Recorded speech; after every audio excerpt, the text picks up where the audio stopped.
Hi, good morning, everyone. Yeah, so the topic that I've been thinking about a lot lately in the creative process is inspiration.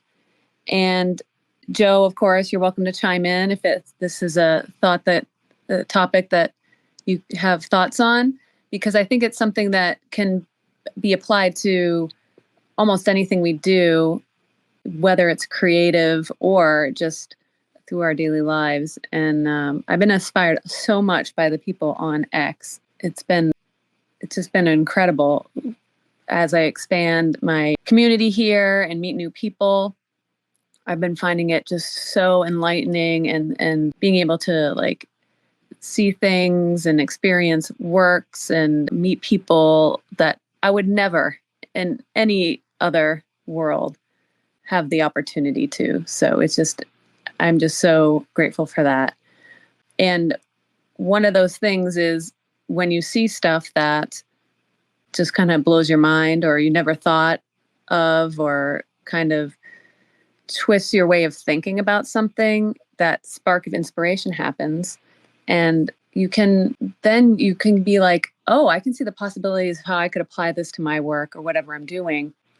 But then there's the execution part of it, which can be like one of those things that might be the harder part than getting inspired. I don't know. Hi, Darby. How are you this morning? Good morning. Thanks for joining. And I hope you can hear me and everything's good. I can. Everything technically is sound, although physically I'm a little out of order, but that's okay. You might hear a little bit of that, but it's okay. I'm all right. You can't see me, so that's the best part.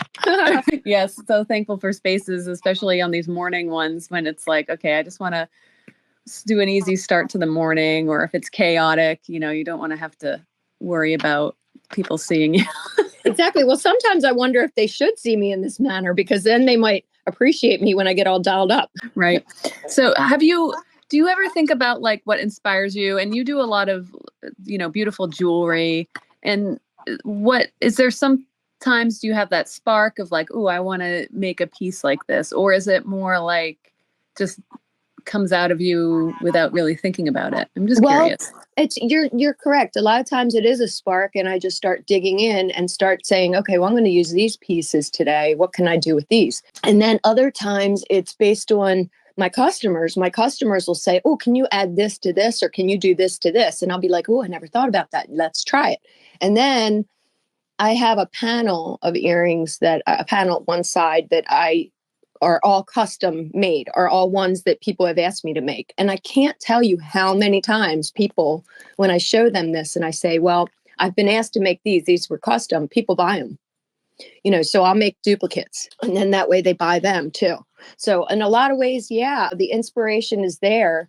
The creativity is there. Other times it's not, and I'll fiddle with it for a period of time. And other times when I'm on a roll, then I'll make duplicates or triplicates and try to make a nice little inventory of them, so that I can have multiple. Yeah, it's so interesting because, our customers, our clients can be that spark of inspiration that is such a cool way to look at it, because it may be something that you didn't think of, but it still fits in with whatever you would be doing. It's not like so crazy, because sometimes you get people's pitch ideas and you're just like, yeah, that's not me. And that's okay. But when you connect with a client or a customer and they ask for something and you're like, oh, that's an idea. That is fantastic. And then it's something that you can develop for them, but then also, sell to others. So when they pitch, when they say that to me, and I think to myself, I always have to stop to think before I say something to them, because number one, this is the customer and their ideas are really great. And they know the trends and they know what they like. They know what they like before they walk in the door. So in knowing that, I tend to, instead of saying that's not in my wheelhouse, that's not what I do, I'm going to take it to the next level and see how I can fit that into what I do. So instead of saying maybe, no, I don't really do that, that's not in my wheelhouse, I'll say, well, how about if I adjust this part with this part and do this part too? You know what I mean?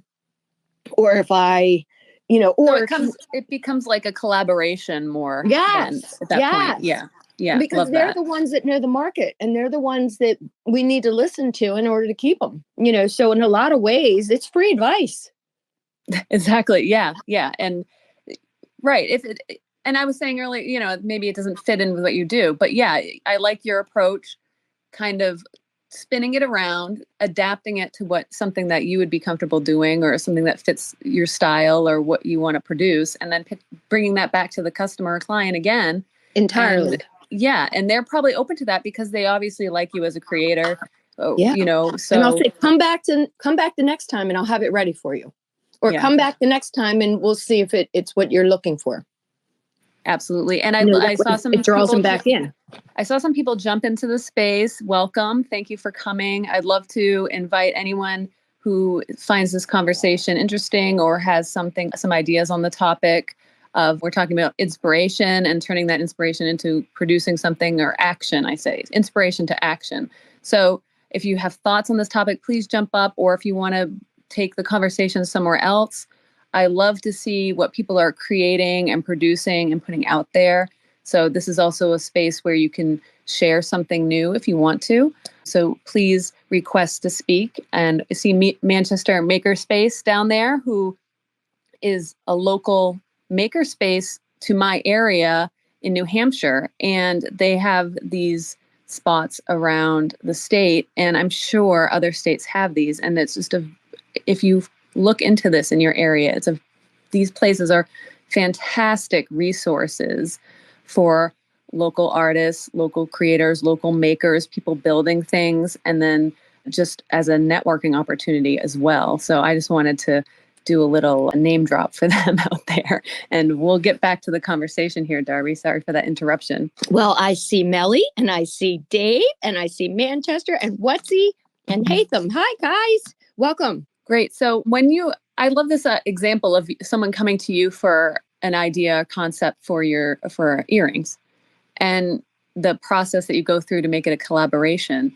So, I don't know, what are the common things that people are looking for? Is it like a personalization so it fits their sensibilities, or like colors? Or I'm always just curious about this stuff. Sorry for all the questions. Yeah, it's a ton of variety. I mean, it's a ton of variety. It just depends on the person. I mean, I like bright and cheerful, so my display or my, when I go to events, when I'm, cheering on my shoulder sweepers, I wear bright and bold earrings so that everybody sees them. And then they say, "Oh, I like those on you. Where are those?" And then I show them, and then they buy them. Or they say, "Oh, I like those on you." But then when they look closer, they go, "Oh, they're bells." And I'm like, "Yeah." I'm like, "They're colorful bells, and they all can be worn any time of the year." It's not like they're, it's not like they're Christmassy. It's not like they're, they're for festive, which is how I created the logo. The logo is, not the logo, the motto is fun, festive, and everyday pierced earrings. So that's kind of how I play it. But yeah, so that's all. But I realized that, customers want more. They don't want cheap. They don't want, they want to pay cheap, but when they realize a good thing, they pay more. And that's the thing. That's what everybody has to realize. You have to be reasonably priced. And if it's reasonable to people, then it's going to be reasonable to the customer as well. And those that it's not reasonable to, do not, and I say do not downplay your work. Do not, because your work is just as important as them going to a 9 to 5 every day. And you're not going to their work and asking them to discount their salary. So just that's a really great point. And there was something you touched on there with putting out what you're wearing, like your brand, essentially, when you're out, especially selling in person. And I think that can be applied to digitally, because in this space, we kind of talk about both of those marketplaces, because if you're making something, a lot of opportunities do happen locally where you can sell at craft fairs or at local markets and things like that. So that's a huge part of all this. But then you can also translate those different marketing elements and what inspires you both digitally as well. So you can bring what works in person to your online life and vice versa. And even though that they are different, but you'll find over time that a lot of it is the same. Like the price point, it's so crucial when you're selling in person to have your variety of price points. But why not have that translate as well to what you sell online by having those variety of price points for people? And not only that, but everybody that buys a pair of the earrings, everybody that buys a part of your business is representing your business in some way, and giving you free advertising. So basically, why would I want to, damage that integrity between us? You know what I mean? I want to make sure that, like, for instance, as an example, when years ago, I used to make earrings all the time from my mom's broken jewelry. And I was a little kid. And anyway, as I got older, I would make a pair and give them to her. And she'd go, oh, okay. And she wasn't really a high end, high maintenance person. She was very basic on her clothes and styles and stuff, just like I am. And so I'd give her ones and she'd be like, oh, they're nice. Or, wow, you made these. Or, I'd hear all the different things. But then when I started going to the events and holding the events, she'd come and she'd wear these other pair of earrings. And I was like, Mom, you got to wear my earrings. I'm like, come on, you're here to represent me. You're supposed to be wearing my earrings. And she's like, oh, I didn't know that. But yet she'd sit there and say, oh, my daughter makes me earrings all the time. I tell her to stop it. I'm like, oh my gosh, you're not getting the point of this. I'm like, I told her to stop giving me earrings. I have enough of them. I don't need more. I only have 2 ears. And I'm like, oh my gosh, Mom, you just don't get marketing, do you? So, everybody that is supporting you and your venture and your opportunity creates an opportunity for you. So you have to be willing and able to make sure. I mean, I can't tell you how many times people have stopped me on the road and said, and I don't mean on the road, but like at work or when I'm walking, like I pass a bus stop full of people and they're like, oh, I like your earrings. And I'm like, thanks, I made them. And they're like, really? How do I get a hold of you? How do I buy them? I mean, everywhere you go, you have to be able to whip out your business card. You have to be able to, handle it in that spare moment or you lose them. Yeah, I want to jump in here because yes, I'm a fan of the business card. I have created business cards for my social media and my website. So when I'm out and about and meeting people doing what I do, which is a lot of the times when I'm out, I'm doing like photography. So I'm in this like touristy place or beautiful area that people kind of just wander through and I just happen to meet them. And I'm telling you, I've gotten so many connections and followers just from these interactions where people, oh, what camera are you using? And they just start a conversation and they say, hey, you can follow me here. And what I found, I really like this approach because I found if before when I would be like, oh, what are you on Instagram? You ask these questions and then you have to try and do the dance of like, oh, here's my handle or blah, blah, blah, or I'm only on Facebook or whatever. If you just give them the card, now they have the information. They can go to wherever they want to be. If they want to follow you on Instagram, they can. If they're on X, they can go here.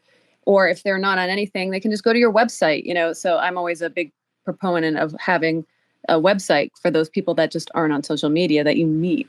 So I wanted to just jump in there because I'm a huge fan of that. And it's been really effective, actually. Well, and also you create websites, don't you? Yeah, I do that a lot. Okay, yeah. So you create websites, and I believe you do it, and I think Dave does it too, or Dave maybe maintains them, or he also creates them, I think, but Dave Meyer. So the skill level you have is extraordinary because you know what the market is looking for on the web, and you have a different spin, like as opposed to me who created my own website and I don't even think it's that great. And I haven't been able to update it lately because I've been so behind. I know you got to talk to me about it. Come on. I know. I have to be honest. I promised Dave, but that doesn't mean I can't work on you. I can give one to you and one to Dave. So because I have 2 websites, I have one for the group and I have one for the earrings. So it's like I do need to embellish more on the earring one because I don't sell them online. So that could be something. And plus I've been screwed up because Google sold it to Squarespace. So for months I've been like, how do I do this? What am I doing? And I'm kind of in limbo about it. And now I need to update it and I need to expand on it. or streamline it a bit to make it a little less busy. So, there's different ones, but yeah, you're definitely you and Dave are in my to-do list. Awesome. Yeah. No, I'm always just kind of half kidding, but I'm always here if anyone needs help with that. I just always put it out there. And even if it's just like, getting the Squarespace thing straightened out so you can get in there and do stuff yourself, So I'm not huge on forcing my work on people. No, don't think of it that way. You are representing your brand. You have to think about that, Cate. It's not a matter of being pushy about your brand. It's about representing it and being proud. That's all it is. It's you. If you don't stand up for your brand, nobody's going to want to buy it. Nobody's going to want to be there. And counterintuitive and say you don't need a Dave website. You just need a Gumroad or a lemon squeezy. If you make more than $50 a month selling stuff, like just set up Shopify and you're done. It's clean. You don't need to get stressed about, getting developers and designers and inventory management and all of that sort of cool stuff. And you buy a really nice looking team for like $59 or something, and it'll change the look and feel of it, and it's done. Like I'm the person you come to when you're making thousands of dollars, and then you feel like you're potentially leaving thousands of dollars on the table.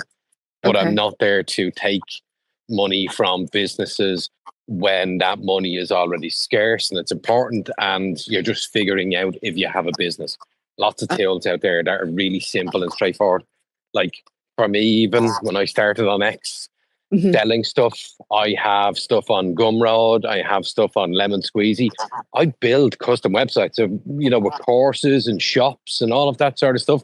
I'm really good at it, but I didn't even need to do it for myself because I was like, well, let's see how much is coming in first.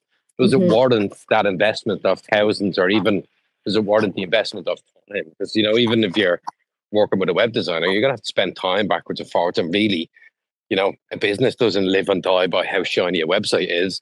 It lives and dies by how much marketing and leverage and influence it has. Oh, very good. Very good. Yeah, absolutely. I want to just jump in because this is a fantastic point that Dave brought up. Yeah, you don't want to spend thousands. If you're just, I'm big on just get something there, so people can contact you, start building an email list somehow. And like a link to Gumroad or Lemon Squeezy digital product or product. Yeah. So that's all you need. Something is better than nothing. I was actually writing about this earlier today, and I wrote a line which was perfectionism is the tuxedo of procrastination. You don't need a tuxedo of a website. You don't need the fanciest ever. But if it's getting in the way, you need something that's there to actually, but again, it's like the top of the funnel is the most important, the awareness, like leverage of exposure, credibility, and influence. If you don't have those, it's immaterial. You can have the worst website in the world if you have those and still make money. If you don't have those and you have the best website in the world, you'll make no money. Absolutely. So good there. Because I almost find myself like talking people out of stuff because it's like, no, you're not quite ready yet. Do what you need to do. Start building your brand and come back when you're ready. Because I'm working on that for my own website, and he's talking about his website. So it's like, it's the same thing for the web designer. It's like our stuff is the last thing. I had a card website for like a year before I built anything for myself. I had zero website when I launched on X like 18 months ago. Zero website. I had like a really bad ConvertKit landing page. It's like, I don't care. If nobody signed up, why would I design a website? Yeah, but see, exactly. Just there for the chance.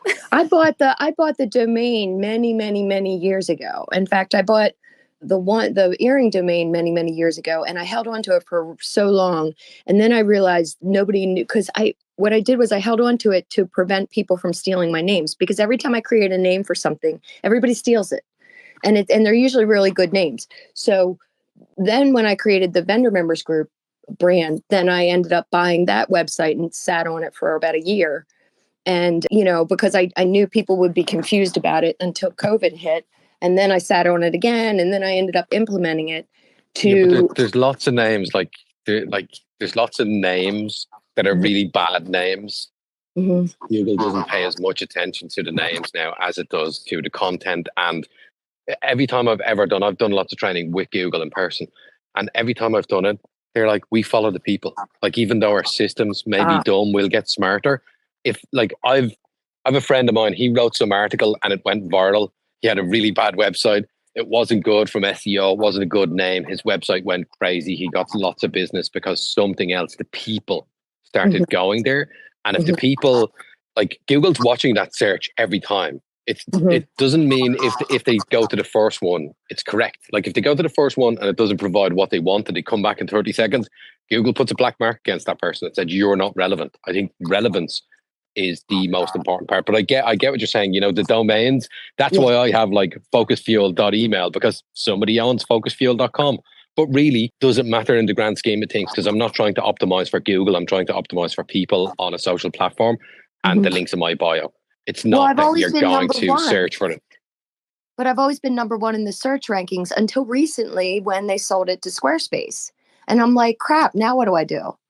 You know, and that's why I dropped the ball on my website, because I was like, now. Are you using tracking to show that you're number one, or do you mean number one when you type it into Google? Both. I was using Google Analytics or whatever it's called.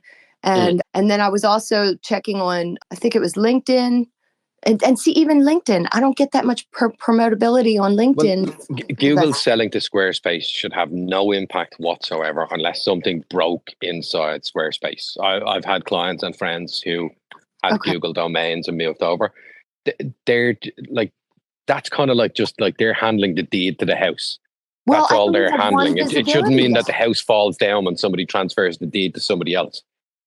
But I only had like one person visit the website last month. And I'm like, are you kidding? I have advertising everywhere right now. I mean, and even then, the only thing I haven't done is update the website. And that's my fault. And I know that I'm delinquent on that. But that's because Squarespace bought out Google, 2 months ago? Well, bear in mind that Google did switch from their previous analytics version to Google 4A as well. And they were cutting off analytics for that. I believe it was last month is when the cutoff was. Yeah, I think it was July 1st. So that might be why, Darby. Yeah. I don't understand. Maybe it's just on the... basically, Google Analytics version 1 is now gone. And everybody needs to upgrade to version 2. Google will not upgrade for you. You have to go into Google Analytics, follow this complicated step-by-step. I actually have a guide on my website. I'll find it. I'll send it to you. But you have to go in and do that. And then you have to put some new Analytics version 2 code into your website. So I actually believe you're probably getting traffic to your website, but it's just looking through a system that's now closed. So it's not reporting anything anymore. That's all. It's possible. It's definitely possible, but it might also be because I haven't been on there to update it. You know, I mean, that's the way I haven't. But if you're getting 0, I mean, or 1, I know I have 1. That tells me something's wrong with that. You don't go from being top ranked to getting 0 traffic unless your website has been blacklisted or something like that. Which makes no sense. No, I don't think it's blacklisted. I just think you're using the version that they closed. They made an announcement a few months ago and they said you must upgrade. Here's how to upgrade. And it's a really complicated, stupid process, you know? Well, I might. Okay, so we'll talk about that outside of here because I don't want to blow up the space. And I can help too, Darby. You know, yeah, thank you. I've done this too a couple of times. It is definitely both of you. I will definitely lean on both of you for something because and anyone here, this is stuff that's going to be affecting your business. You know, whatever it is, even if you just have a website that's collecting email leads and you need to know what's going on with your website. And this is the constant updating that needs to happen. It's sad that people think that you can put up a website and then just leave it and forget it for years when it really is something that, you know, you need to be plugged into or whatever. But it's hard. It's hard to get but I like the updating part. I like the changing of things because it keeps it fresh and clean, you know? And the thing is, I haven't been able to update it because they changed things. And I was like, well, how do I get into it now? How do I do this? How do I, you know, and I'm like, okay, now I don't know anymore. And plus I need to update because I have clients that I have to put on there. I have to do, you know, there's so much I have to do. But anyway, this isn't about me. This is about, you know, I'm sorry. No, that's okay. I like that this, you know, these problems that come up, it's relatable. You're not the only one going through this. You know, when Google domains sold them or Squarespace bought them, you know, it's confused a lot of people because Squarespace we know as a website hosting platform that you build a website on, and now they own all these domains. So it's kind of confusing for people who don't understand that those are two different things. Yeah, but they're not forgetting you. Like, it's a $250 million business that they bought. It's not like they're just taking it and saying, "Oh yeah, we're going to break your stuff." Well, the other thing is too, I only realized last year that, and I don't know if this is accurate or not, but maybe somebody can relate to me on this. I only realized last year that if you're not pretty much registered on all of the different browser platforms, I mean, not registered, but if you're not, if you don't, I don't know the proper terms for it, but I went on Bing, I went on a couple different browsers last year and started promoting my group on them to increase the visibility on their search engines. And that had a huge effect on me because I didn't realize that was supposed to be done or that was necessary. I thought just automatically it would populate into the search, queries when people looked for it on those individual platforms. Does that make sense? Yeah, it makes total sense. And look, from Bing's point of view and Google's point of view, they don't know you exist. They're busy with billions of websites that already exist, and you have to knock on the door and say, "Hey, I exist. I've just come onto the market." They're not just randomly scanning the internet. I think getting links to your website from other websites that already have credibility is a great way. But SEO is very like religion. It can be really subjective. It can be really fanatical, and you can go into nuances, and sometimes at the detriment to the customer. Quite often, that's the mistake my clients make is the titles on their website are all for Google or Bing, and the content on their website is all for Google and Bing. And that's great. That gets you the hits. But then when the person lands on the website is a conversion tool. And if it's just serving Google and it's not converting people and convincing them with the language, typically when I redesign a website, they actually get less hits from Google, but they get more conversions. And that's what I want. It's like, if you find me on Google, yes, find me somewhere else. A Google optimized domain name could be great, but it could be really difficult for a human to spell. It could be subjective like that. Right. And it's like, great, it performs. But, again, I don't want to be at the mercy of Google. Google's just another stream that feeds into my hub. That is my website. You're on X. That's just another stream that feeds into your hub. And I think that's kind of, also, if you look at how search is evolving with AI and stuff like that, we don't remember names of websites. We don't even bookmark names of websites or save them. We do a search and then it's like, what's relevant? Or even better, we ask a friend what's relevant and they say, go to Darby's profile, click on our link and you're done, Right. I think it's more that convenience that people can find you as easy as possible with the least friction possible. But very much, you're only 10% of the way if you get, top of Google. It's like, that's great. Now I have 1 million people coming to the website. If I have 0 customers, all that SEO for me is immaterial. It's kind of like, which would you rather? 1 million people, no customers, or 100 people and 20 customers? Just like followers on your social, impressions in the head and heart, not in the timeline. Yeah, right. Because you can have 1 million followers and you see those people that bought followers or whatever, and they put up a post and you get like 20 likes, So if you're not, it's the amount isn't the value. It's the percentage. Exactly. And that's even why, like, my newsletter, it's built on Substack. Substack generates me more subscribers from my newsletter than X does. It's another algorithm. It's another social network. I put 0 effort into that part and it generates me subscribers. They just care about the title of the newsletter. They don't even care about the domain name. But obviously they cared about what they get as well. I think probably what's good for most people is considering a customer journey map. I couldn't recommend enough to just Google that. Again, I probably have an article somewhere I can find. But thinking about how people find you, typically most people may be like, say, solution unaware. They don't know what the problem is. And then they figure out the problem. And then they're provider unaware. They don't know you fixed the problem.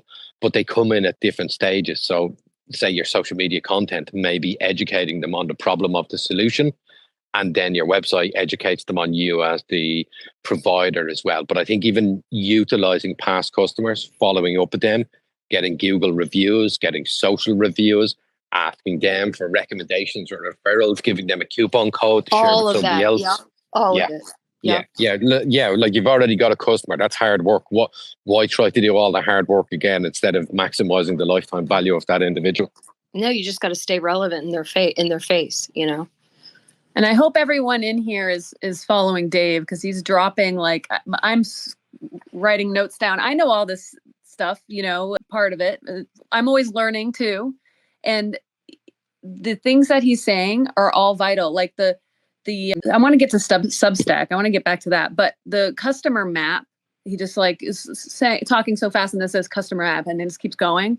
But I want to pause on that, because I think that is like that journey that your customer is experiencing. You need to draw that out. You need to see that on paper, because if you don't understand what someone has to go through to actually buy something with you or spend money with you or sign up for your newsletter. Can I give you an example on that? Yes, please. Yeah. So I've a client who's a really large tourist attraction, probably one of the top 10 attractions in Ireland to go and see. And I sat down with them to do a customer journey map. I built their website, but the customer journey map was not just their website. It was going backwards and forwards. How do they find the website? Oh, they may find it on social media. They may find it on Google. And what happens after they've actually booked a ticket and attended? Well, nothing. And what are the problems we have right now? And one of the problems was we are getting trolled on Facebook, and we have a very low reputation and reviews on Facebook. And I said, okay, great. How do we encourage people that actually attend and like it to actually share it on Facebook? Well, while they're in there, we could put up a poster and we could encourage them to share it on Facebook. And I said, great. Is that possible? And they said, what do you mean? I said, is the Wi-Fi good? Oh no, the Wi-Fi is so bad. It's terrible in the building.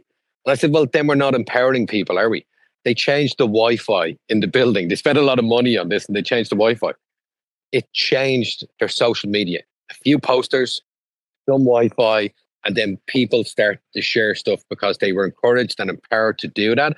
And that had a cyclical effect that people at the start who were looking for something interesting to do in Ireland saw this on social media and increased the revenue as well. So that's what I mean. It's more thinking in a holistic approach. It's not just they land on the website. It's what's the problems they're going through before they land on the website, and how do I empathize with them?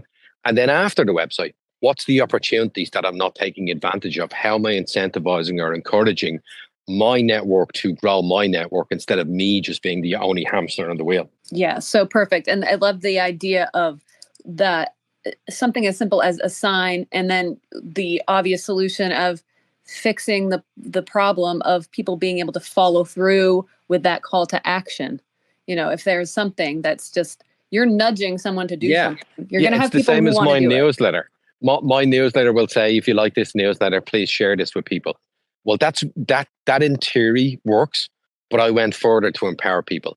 Click this one link and share this on X in one click. And I have a pre-wrote tweet for somebody. They click the link, it writes it out. They can edit if they want, but they just click send. So it's easier. This just came to me. I used to be a wedding photographer. And one of the things that I learned being a wedding photographer, when people show up for the ceremony, if no one is there to tell them to sit down, they will not sit down. Also, when the officiant is saying, please rise, if the officiant doesn't say, you may sit, or please sit, after that part, they will not sit. Okay. There's nothing wrong with these people. This is just how humans behave. So just a little direction, letting them know what they need to do next. They want to sit. They want to do whatever they're supposed to do at the ceremony. They don't want to ruin the photos, which they always did.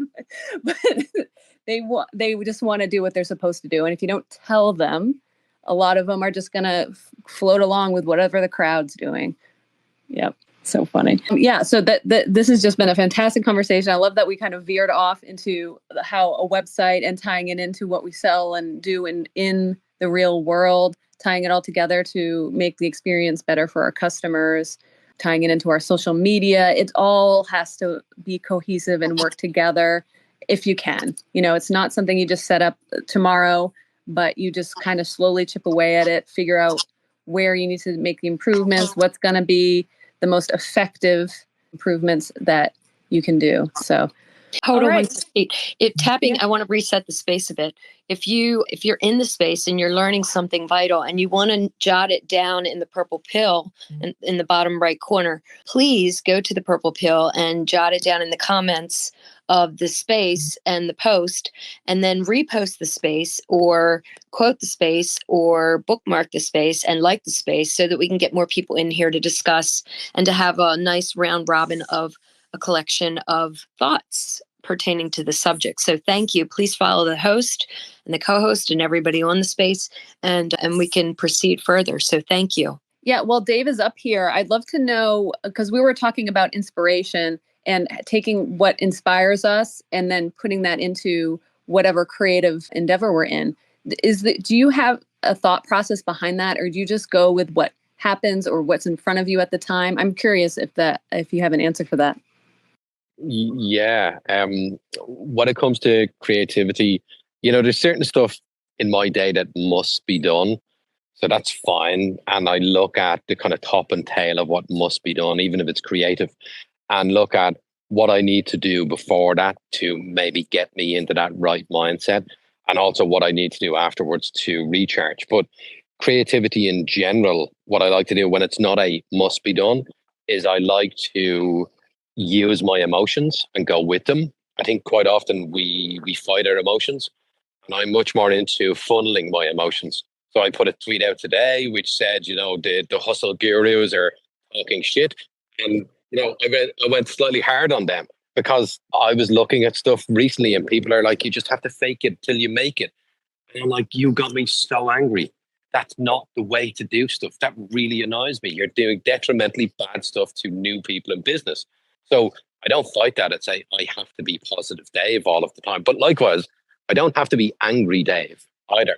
But in that moment, I can, if I'm angry, happy, sad, excited, that's 5 different pieces of content. That's 5 different ways to create this, 5 different ideas. Matthew McConaughey has a phenomenal YouTube video where he talks about reading scripts for characters. And he said that he will read the script when he comes home from church, when he's grateful, when he's happy. He will read it when he's high, when he's drunk, when he's had a fight with somebody, when he's angry, when he's tired, when he's energized. And he starts to get that rounded feeling of who that person is. And I think that's important for me, is if you're being authentic, there's light and dark to what you do. So that's why I'm trying to be more kind of, okay, this is what I am in the moment, but how can I channel that? And obviously I don't mean I'm angry for a week and it's just all angry posts. I may just write that right now and I may schedule it later on, or I may create something. But I find quite often I'm more interested in energetic emotions is really what I'm interested in. Tell me I can't do something, you'll make me very angry. The effort I have to put into that will actually be effortless, but I'll be really creative with that. If I'm kind of just content or I'm sad, they're fairly draining emotions for me. They make me just sit there and not move. And I think creativity needs sparks. It doesn't always necessarily start with the genesis of something that's perceived positive. It starts with the spark of energy. And that's what I'm kind of interested in from it. That is such a great insight, because for me, it's almost, I love the idea of how using emotions and then funneling that into content. That stood out to me when you said that. And because I believe in that as well when I'm on here, and, to the detriment of the people that have notifications turned on, but they can have fun with that. But apologies everyone for our rants when we're feeling like that. But look, there's science behind it. If you're not engaged in what you do, I don't mean if you enjoy, I mean if you're engaged. So if you're angry, you will focus on something. You'll get really good tunnel vision. But if you're engaged in something, you can concentrate on it for like 60 minutes easily. If you're not engaged and it feels laborious and forced, your typical concentration level is 10 to 15 minutes. And that for me, that's why I know if I'm trying to write something from a positive slant and I'm not very positive today, I'm actually recording, I have a video that I actually just recorded. I have to edit it. And it was just me being really tired because I've been working so hard. And I have a mode in what I do, which is all about rest and recuperation. I'm just telling it how it is, saying, I'm actually tired today. This is the whole point of this mode. This is why I need to relax. If I had been full of energy and then had to try tell people I'm really tired, like I wouldn't believe it, so you wouldn't believe it. Yeah, exactly. And another thing you mentioned, that how like anger is almost what like gets you going and inspires you in a way. I don't, I don't want to put words in your mouth, but and then the sadness drains you, or tiredness and everything. And yeah, there's a balance. Look, excitement, inspiration, possibilities, they get me excited as well. But I think, at 42, I've kind of accepted who I am, and it's not as important about how somebody else sees me. I'm not for everybody. That's fine. None of us are. But I kind of accept that there is a lot of gray to me as a person, and I do get angry, but I do get excited, and I do get aspirational as well. I just don't want to be a mental couch potato and sit back and say, that's what I've analyzed, is what are the emotions that stop me and put me into quicksand versus what are the emotions that make me get up and go really fast. And if I'm sad, how do I turn that into frustration and impatience and anger? If I'm content, how do I turn that into excitement and aspiration? Yes, I love that. Taking control of those emotions. And yes, like you use that word, funneling that into something, funneling into an action, doing something, using that as inspiration to whatever you're creating. Funnel, don't fight. Don't fight your nature. It's really hard. Don't get me wrong. You still have days where you have to show up for a meeting and be all positive, and you've had a fight with your significant other and you're really angry. I'm not saying just go into a meeting and be super angry with everybody and let them have it. I'm saying when you have the opportunities to channel something, put it into that funnel, because it's a lot easier for me to write a rant if I'm angry, but it's really hard for me to write a rant if I'm really happy and grateful for life today.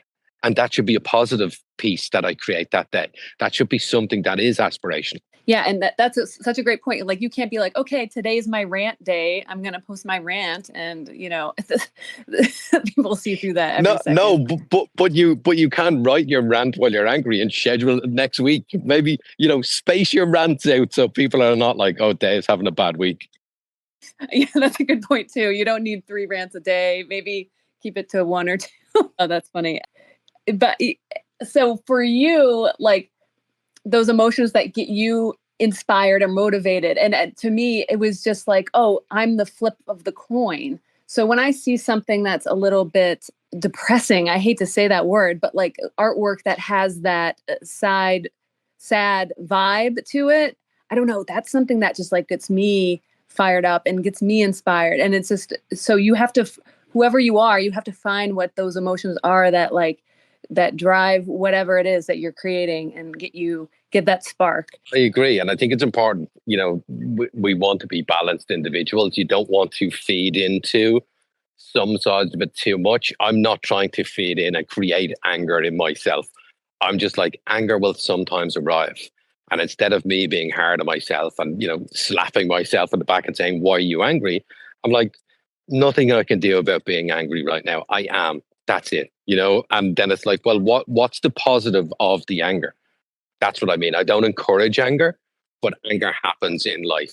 Sadness happens in life, and frustration happens in life. And I think as business owners, there's probably a huge part of, we see a lot of possibilities and solutions, which also means we see problems and we get frustrated because we see there is a better way to do something. If it was all positive and perfect, none of us would have a job. Well, to tap into that, there's only been 2 people that have ever capitalized on their anger. And that was Alanis Morissette with Bitter Little Pill, or whatever that Little Pill song was, and Taylor Swift with all her boyfriends that dumped her. So, That's such a good point. If you look at the lyrics to most music, it's not like it's either really happy and aspirational, or it's really sad and mournful. And I think that's good. It stirs emotions in us. Well, the reason the Bee Gees were so popular was because most of their hits were so relatable. They were so relatable. The only problem was they were taken off the radio, so we couldn't hear them on the radio. But they still made very successful albums that lasted all these years, even for the short amount of time they were taken off the radio, which was ridiculous, because how were they supposed to, back then, how did anybody know who they were? It was only through Saturday night. But that's such a good point. It's like, imagine a music artist had a really significant breakup, a life-changing event, And then they started writing about how beautiful love is, and they didn't feel like that. I guarantee you that would come across in their voice as insincere, and people would not resonate with that. Entirely. Yep. Like I think voice and audio is the hardest to feel. I think it's like a 70% rate of BS detection we have compared to body language and, you know, written content. Really, we can't perceive if it's true or false and stuff like that. But voice, we really know with those intonations and the emotions behind it. So, Dave, you figured me out. Well, I'm glad this session was helpful. Please get off my couch. I have somebody else coming in. Yeah, well, I'm going to just, you know, say that Darby had an engagement today that she had to step away for a second. I don't know. Actually, no, actually, you know what I meant to tell you? She canceled. Okay, so, and I forgot. Your therapy. You don't need it. Yeah, I apologize, but you could still. I mean, it's still, that's still fine. I totally forgot to tell you. She texted me this morning, and I ran out to the grocery store, so that's why. So I wanted seeing another therapist behind my back. Yes. What's going on? I'm seeing two therapists behind your back because it takes two people to handle me. That's why we're here.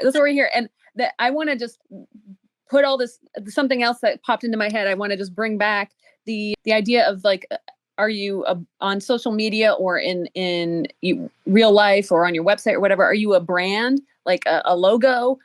And to me, that feels so much more sterile. Like you can't have these emotions seeping through, even though people do love it when the social media manager goes a little erratic. But when you're a person, you put yourself out with your name as yourself out there, these emotions now become your assets and can just really draw people into your brand in a totally different way. So I just wanted to make that point and see if you guys had any thoughts on that. I'll just start. I'm the erratic one, but it's true. But I mean, you know, that's where some of my best ideas come from. I'm not erratic anymore. That's what I would say. But I think it's interesting. I heard a fact recently. We have roughly about 60 to 65% of negative or redundant thoughts every day. And I feel like when you listen to a really good song or you watch a really good movie, it's not all singing and dancing and everybody is hugging each other. There is a struggle. And I think as humans, we resonate with that. We see some more truth in it's not as easy. And you know, I get this all of the time. Like a lot of my stuff is mindset and productivity and focus. And people believe, oh, Dave has his stuff figured out and he has a system and he just follows it every day. And I'm like, no, Dave's human. Dave's best system is follow the human really rather than try to control the human. So I think, you know, we resonate and we see a bit more truth and see a bit more of ourselves. If you look at most Hollywood movies, they follow the hero's journey and they hit a wall and there's a struggle and there's a significant turning. We're rooting for the underdog. And I heard somebody say this quote, maybe Dave, you lost him for a second. Yeah. Maybe he got a phone call or something, but I'd love to have him finish his thought when he gets back.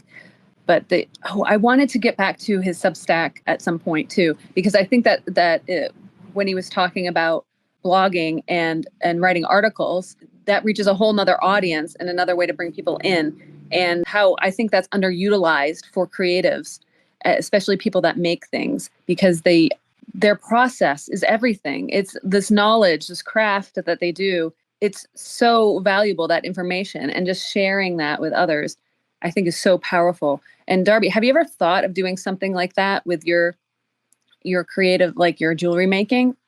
Yeah, stemming off into a different direction. I tried to do necklaces once and I couldn't. It was a big old failure. And I thought, I'm not getting this. And I tried again. And I thought, okay, I'm not good at doing necklaces. I'm just not. But I would love to be able to pair my necklaces with my earrings. The difference is that I make it more eclectic. So I might go out and find necklaces and then make earrings to go along with them, type of thing, if that makes sense. Have you ever thought about like sharing this process that you go through? Like, this is the kind of thing that someone who's maybe thinking about creating something like making jewelry would, someone like you that's established, you have that, even this stupid things like, oh, this is where I go to buy the stoppers or whatever, their special brand. I don't know. Like, these are the little things that I think we overlook as people who maybe have a higher skill set on certain subjects,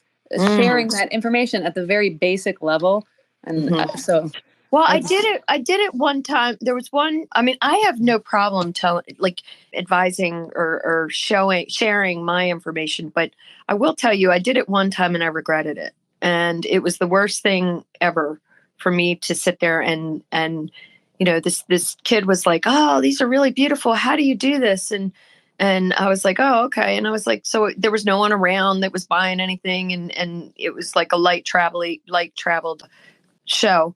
And I was like, okay. And it wasn't my show, of course, but anyway, so she started asking me questions, and then her mom came up later and was like, "Oh, which ones did you like?" And she said, "I really love these." And she's like, "And this." And I heard the mom whisper into her ear, and I have no idea what she said. And I didn't think anything of it. And the daughter's like, "But make these yourself." That's exactly what she said. I said, did you want the mirror? Did you want to hold them up to your ears? I mean, I was like, here's the mirror, hold them up to your ears. And the mom goes, "No, we're going to make them and they're going to be cheaper." And I was just like, oh my God, that's so shitty. And she took the kid away, and the kid was like, "No, I want to stay. I want to," I mean, it was really sweet because the kid had every good intention. It was the mother that was the jerk, and it was just, what a shit. I mean, and from that point on, and that was when I was younger, from that point on, I never forgot that. I never forgot it. And I even was at a craft show that was like a farmer's market thing with a friend of mine and their loved one. And the loved one was like, the friend of mine was like, do you want to check out this jewelry over here? Now, granted, I wasn't a vendor at that event. I was just there as a customer. And the friend of mine said, "Do you want to check out these, the jewelry?" And the woman responded, "It's crap jewelry. Why would I want to?" And I'm like, oh, I mean, I just gasped. And I was like, "You said that in front of the vendor." I was like, what a horrible thing to say. These aren't your customers. And we need to get that through our head that these people that do this stuff, they aren't your customers. And you have to be okay with that, But it was a friend of mine. Sad. It was a friend of mine's girlfriend. Family and friends are the worst. Yeah, I was like, I looked at her. I was like, "Don't say that. That's horrible." I was like, "You're saying that to a vendor." "Well, it is crap jewelry." And I was like, oh my God. I was like, why are you dating her? You call it handmade. You say, "Oh, no, it's handmade." Yeah. But you don't want the word handmade becoming a bad thing. Do you know what I mean? I don't think it ever will. I mean, in this day and age, it's more valuable than ever. That's like, that is, the AI uses handcrafted. So if you see that around, I try to avoid handcrafted, but because it seems like ChatGPT loves that word. But handmade, I think it sets it apart. Because even at those fairs, some of them, or the farmers markets and stuff, some of them, they don't have the strictest jury process, and you'll find people selling things that are junk. So, and you've talked about that before too, Darby, so you have to be able to communicate what makes your product special. If people look at it and they think it's cheap crap, what is it that's doing that? Is it right? Is it the packaging? Is it the venue? Is it a handwritten sign instead of chalkboard that gives it, silly things like that can just like up that perceived value so little. But family and friends, they will be the most brutal because they feel like, I don't know what it is, but you have to be careful with family and friends. I get them all. Yeah. I get them all. And it's usually family and friends. And in a lot of ways that's helped me. And in a lot of ways it's hurt me too, because when they say it in front of customers, it's like, oh, come on, I like filters like this. I would rather somebody just be mean so I can not waste 1 ounce of my energy with that person. Well, I've done that. I love your stuff. You're amazing. I'm like, tomorrow I'm literally recommending 3,000 of my friends because you're the best that's ever been invented since the wheel, and then they don't do anything. No more fluff. No more fluff. Yeah. My mother said, I would much prefer a thief than I would a liar. Well, And well, that for me, that's what I would rather. Like I say agree shit, with you, that's but fine. Go away. I agree with you, but I'm also very blatantly honest with my customers. If I say like, if they're saying, "Oh, I really like these," and I'm like, "I don't know about that on you," I mean, I'll tell them right away, and they'll be like, "Why? Why not?" And I'm like, "Look at it. Here's a mirror."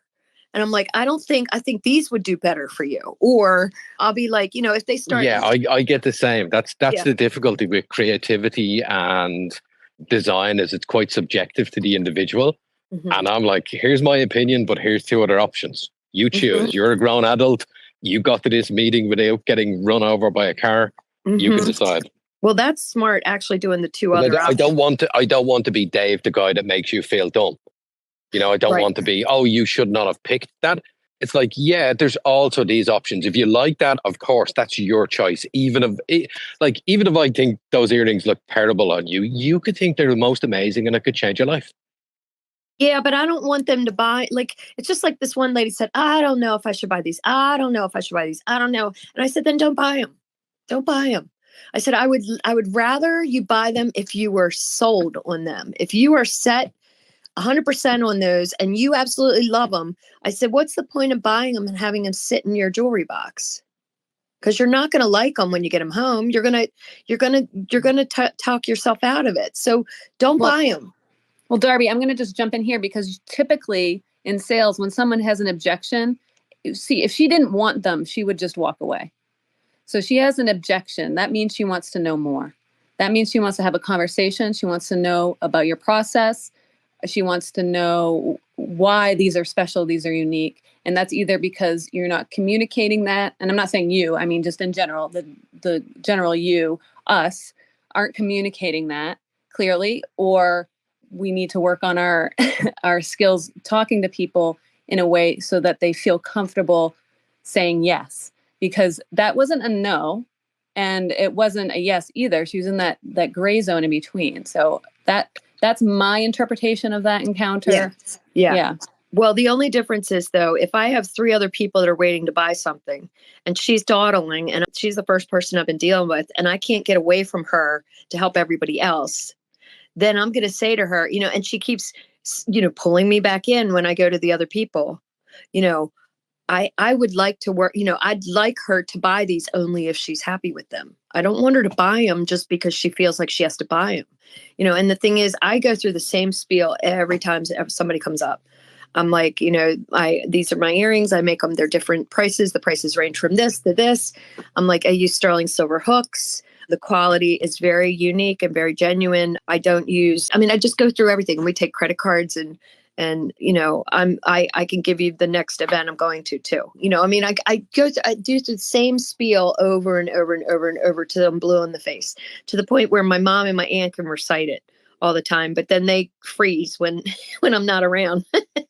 So, but it's interesting though, because it's like this one particular person that I'm thinking of was just so, she took 20 minutes of my time and I had to keep going over and saying, oh, because somebody was like waiting patiently. And I'm like, here, let me help you with this. And then she's like, but wait, I don't know if I want to buy it. And I'm like, well, then, I'll give you a couple more minutes. And then it's like, I give her a couple more minutes. Then she's like, okay, I'll buy them. And then I don't know, and it's like, look, I'm not going to hold your hand.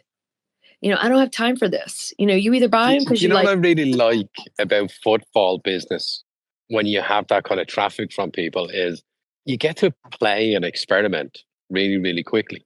Yes, you see what different works. tactics on different people. Yes. And you also, when you have other customers, you don't have as much time. And you're like, okay, actually, there's somebody over here. I don't know. Maybe they want to buy the earrings you were just looking at, but they're really interested. I'll come back to you. If they're still available, I'm going over to that person. That's just, one tactic you get to employ. That's exactly what you have to do. It's juggling. Yeah. You're literally juggling the football in the end zone. And Darby, I would challenge you. I would challenge you at your next event to not put pricing in your spiel. Have it organized so it's clear that if there's a different price points, it's organized that way in front of the person or whatever. But just talking about your value and what you do, how you make things, and try not to be robotic with it and actually genuinely talk about your passion for making jewelry to the individual person and like saying, oh, you're blue eyes or your brown eyes, this color, a silver or whatever would look lovely with you. And are you with your hair? Yeah. And is it are you looking for a gift or, feed them the ideas and try to avoid throwing in price, because now that's in their head. And we don't want... And it's already labeled. I mean, it's pretty much already labeled. So you're right. I probably shouldn't even say that. The price is a given. It's like the price is what the price is. It's you decide if you want them. Yeah. It's the same as I have a paid newsletter. I share articles with people. You have to pay to get access to the article. Should I not share that article link with you? No. Yeah, I get it. Yeah, and walking up to a jewelry booth, I mean, how shocked are we going to... Are they like $200 earrings, or are they like $2 earrings? Like that kind of a price point would be like shocking. They will scan the prices and see if it's in their price range. And if it was shocking, they'll walk away before talking to you. Exactly. So they're probably expecting a reasonable or whatever price point you are offering, because you, I'm sure, have done the work to price yourself at a rate that makes sense for them when they walk up. It's not going to be jaw dropping. I'm sure. Yeah. Oh wow, this is such a good discussion. Thanks so much, Dave, for being just dropping these knowledge bombs everywhere. And I hope everyone who's jumped in has their notepads, because mine's full. I'm going to have to switch to a new page soon. And also, everyone down below listening, if you hear something that you would like to comment on, please request to speak. You're all welcome to join the conversation. If you have thoughts on anything we're discussing here, it's kind of a free-flowing conversation going where it can. We talk a lot about when you're making something and selling it either online or in person at craft fairs or in the real world, how all that ties together. And we're talking a lot about what inspires us today and how we take that inspiration and put it into action and make something with it, make something from it. And it can be just content as well, writing and our social media content, videos, things like that. So, and if you have any thoughts, you can also drop that in the purple pill below and I'll bring it up. I'm paying attention to that, so I can bring it up here in the space if you don't feel comfortable coming up speaking. All right. So thank you so much. And retweet. So going from where we were just talking about, Darby, with, your sales pitch, I kind of like to get into that a little bit more. And being able, I think it's so important to just be able to talk about what you do comfortably and confidently in that one sentence pitch. So I wonder, would you tell us your pitch? I don't know. You said you practiced it and you give it at every fair. So I'd love to hear it. Yeah, I do. I pretty much, when they come up to I usually have towers of jewelry. So towers of earrings, and it's usually 6 of them at a table, and they're very high. They're tall because eye level is bi level. So that's always the main point at any show. It's always a craft show. It's never a flea market, because flea markets, actually people are going in for bargains and they're going in for deals. And when you hand make something or when you create something out of, your passion for doing it, the last thing in the world you want is somebody to chisel that value down because you love making it, or find issues with it because they want it for a quarter. Those are not your market. So always remember, when you make a candle, when you make, when you write a book, when you are an artist and you do oil paintings or AI art or 3D printing or dog collars or whatever, those factors are specialties. So the last thing in the world you want to do is promote them at a flea market. Even farmers markets. Farmers markets are a little more upscale than a flea market, but they can also kind of borderline on a flea market. It just depends on where the area is and how they represent it and whether it's marketed well. But I always try to associate with craft shows only, or maybe boat shows or not necessarily boat shows, but music venues that have boats, or, like like a festival, not even a festival, not like a carnival, not like, not a fair. But more of a festival is more of a generated specialty group too. It just depends. Anyway, so my spiel is basically it's hi, how are you? How'd you find out about us today? And I'm like, well, these are my shoulder sweepers, and shoulder sweepers are made by me. And I've been doing this since I was a child. And, I use quality components, which are sterling silver hooks. Are you allergic to any metals? And then they usually say something or no or yes. And that way they're engaging with me already. And then I'll say, okay, so they're organized by price. The prices range from this to this, which I will now remove out of that out of that spiel. And then, these are all holiday earrings, and the holidays are mixed throughout. They're just at different price points. And, so take your time and go ahead and look. When you're interested in a pair of earrings, just take one off and put it up the top. I already have them made back here. You will not be buying off the display unless it's a last product. And then I will let you know that, and you will have that choice if you want to buy it. And they say, oh, okay, great. And then they go ahead and look, and then they put it up there, and I pull it from the back because I have all these containers of nothing but inventory. And believe me, it gets very heavy, and it's great. I love what I do. And they also are more, it's surprising to me how surprised people are when they say, oh, you have them back there? And I'm like, yeah, I have more back here. And they're like, wow. I'm like, so you're not buying off the display? And they're like, oh, great. And some people just want to buy off the display. They'll say, okay, I'll take these. No, I want the display ones. And I'm like, okay, well, if it was a gemstone, like I'll tell people flat out, if it's a gemstone, then whatever you're guided towards, I'll give you that from the display. But, not necessarily unless they ask for whatever's on the display. And then I go ahead and do it. And if you want it customized, I'll customize it. So it's a little more, I guess, because I was giving you a little more information in between all of this, but the spiel is really pretty quick, but my first question is, how did you find out about us? Because I want to know what marketing is, if it's my event, I want to know what advertising that I'm paying for is working. Yeah, that's so great. That's the very first question. That's the very first question. That's great. And then I also like that you almost give them an invitation to browse, because we know when people are shopping in person, the person comes up to us, oh, can I help you? And we're like, oh, come on, I just want to look around. And just making them feel welcome to just look around, pick things up, look at it, and then come to me when you're ready. The other thing is, if they don't want to look around and they don't want to touch anything, and believe me, there are some people that their hands are like handcuffed to their sides. It's like I'll literally walk around and say, these would look really great on you. See, look here, hold this. And then I'll get the mirror. I go, hold this while I get the mirror. And then I hold the mirror up, and they're like looking at me like, what am I doing? And I'm like, hold it up to your ear. Here's the mirror. See how great those would look on you? And they go, oh yeah, they really would. And I'm like, yeah. And then they start looking a little further, but it's the way there's different sales. And I know they're tactics, but there's different ways when you naturally know, when you're used to watching customers, you kind of naturally know when somebody's going to buy from you or not. I hate to say it. You just do. And, it's the ones that aren't really interested that you can also pinpoint, and then either know that they're going to walk away and just, hi, how you doing? Nice to see you.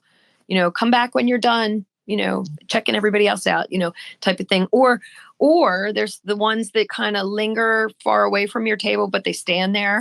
And then you go, hey, do you want to be on my mailing list? I'll tell you where I'm going to be next week. Yeah, that's and they so cool. Come close. Yeah, the lurkers, they will join your email list because they're interested. I mean, they're interested. They may not be ready to buy, but they're interested. And that applies to our online social media as well. There's lurkers. I have a lot of lurkers. There's people that all of a sudden started liking my posts once the likes became invisible. I don't know why. Yeah. See, but it's true. So Emma joined us up on stage here, and she has her hand up. So I'd love to see what Emma has to say. Welcome. Hi, Kate. Hey, Darby. Yeah, this takes me back in 2010. After I had left the corporate world burnt out, I was discovering what my new thing in life would be. And I got really into crafting, etc. And I founded my first business, which was called Dandelion Art, which was curated paper cut artwork where each bough of a tree would have a family member's name. So it'd be a bespoke family tree. And it was all cut from one piece of paper. And I had a cutting machine that would do that for me. And the time and effort that I put into these pieces of artwork, the materials I bought were high quality. I used to do wedding fairs, craft fairs. Also, like very bespoke stores would have like a summer fair. So high-end stores would have a selected range of stalls that they would bring into their shop to promote independent sellers. So I would attend those. But what I really found was that my pricing was just too high and I couldn't make it work. I put so much time and effort into it and the materials. It was a very minimum profit for what I was doing. Can I ask you how did you determine your prices? Because I go over everything with everybody that joins my group. I go over their pricing, how they came up with their prices, how long it took to make them, where they're getting their materials from. If you're not getting it wholesale or if you're not getting it from a select supplier, you're losing money. Oh, yeah. Honestly, I used high quality paper because, first of all, if I didn't, I would have a lot of wastage because paper would tear. Because of the type of paper I needed, I would source it from manufacturers. So, yeah, I always did wholesale, but nobody really appreciated the skill and the talent that went into that work. And I suppose the only way you could describe it is that what I found is that I could create a digital piece of artwork and charge 3 times as much and it would be valued and people would appreciate it. So that... Then you found your niche. Niche. I wouldn't say it was my niche, but it was very much, that's where the whole logo brand journey began, kind of thing. But one thing I suppose I really wanted to say was that how you approach a customer. And I don't know whether it's because here in the UK, different types of customer interactions, but for me, I've always found that when I connect with a customer, it's always to find out about them, not to tell them about me. So things like, are you having a special event? Do you have a birth in the family? So I would do like word arts and bespoke birth announcements, etc. And it would be from that perspective, or even perhaps in your case, Darby, oh, are you a lover of earrings? And it opens a conversation. And then it's like, oh, well, I don't really wear them. And it's like, well, maybe you should, And it's like, oh, what's stopping you from experimenting? And it's opening the conversation up to understand wants, needs, desires, or fears. And I think it's a really important thing for us to capture that rather than because what I personally get very intimidated when I get approached and I get told all the spiel about the business and I'm overwhelmed and I'm like, okay, thanks. And I will walk off. I'm the sort of browser who you can come and say hello, ask a few questions, but then let me browse. So it's interesting that if you are somebody who attends stalls or marketplaces, don't just class every customer as the same. Kind of, you have to use that kind of body language association and get a feel, a vibe for if they're making conversation. Great, let's get into it. If not, it's, pleasantries and then say, please do browse. You're willing to try anything and just leave them at that. You've broken the ice with that person because, again, it's different types of people, whether they're introverts or extroverts, makes a huge difference to the sale. So it's the psychology of the customer interaction that I just wanted to really bring that topic up to say that be aware. And something else I'm very, we never really look at, but it's actively listening.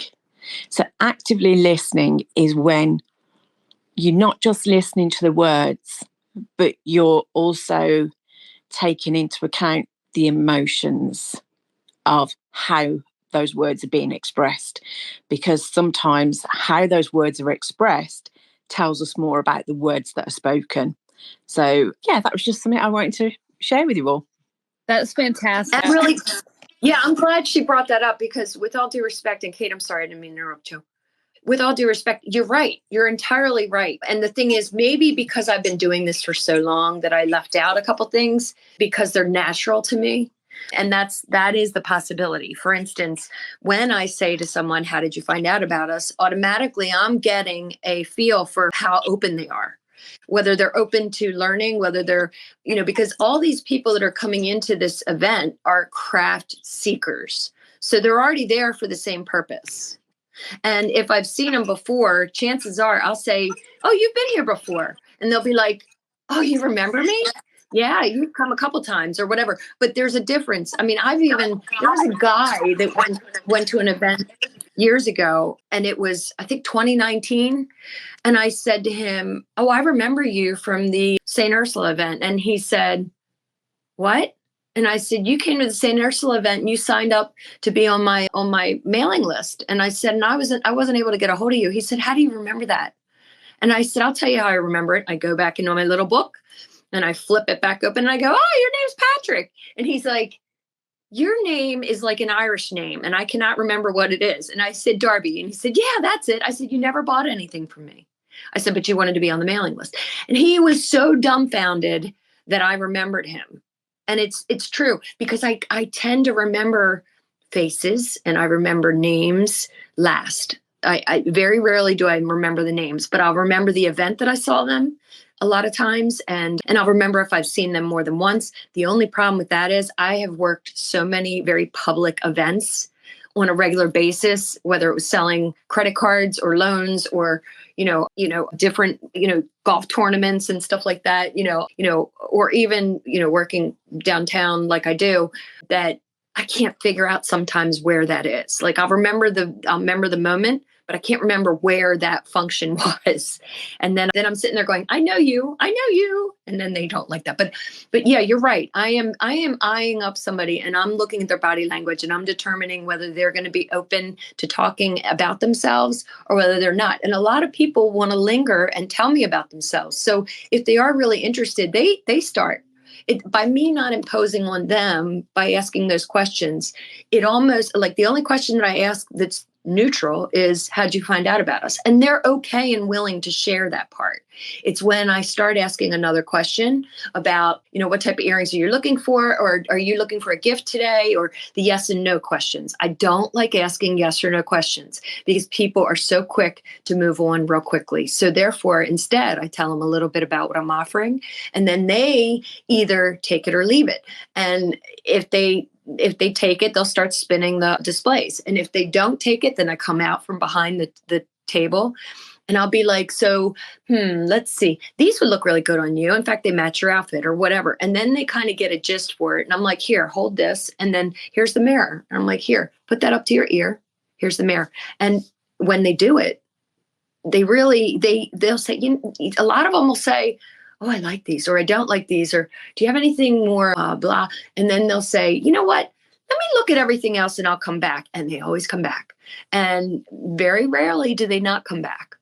But I think it's because I give them that flexibility and that personal space. I don't want to crowd them. I don't want to jump on them. And even then, I've looked at other vendors in my group and been like, oh, crap, they're losing that sale. And then I walk over and go, here, look, check this out. Or get up, stand up, get over here. You got a customer, talk to them. Or I'll ask them questions in front of them if they're new and start kind of guiding the vendor on how to approach them, type thing.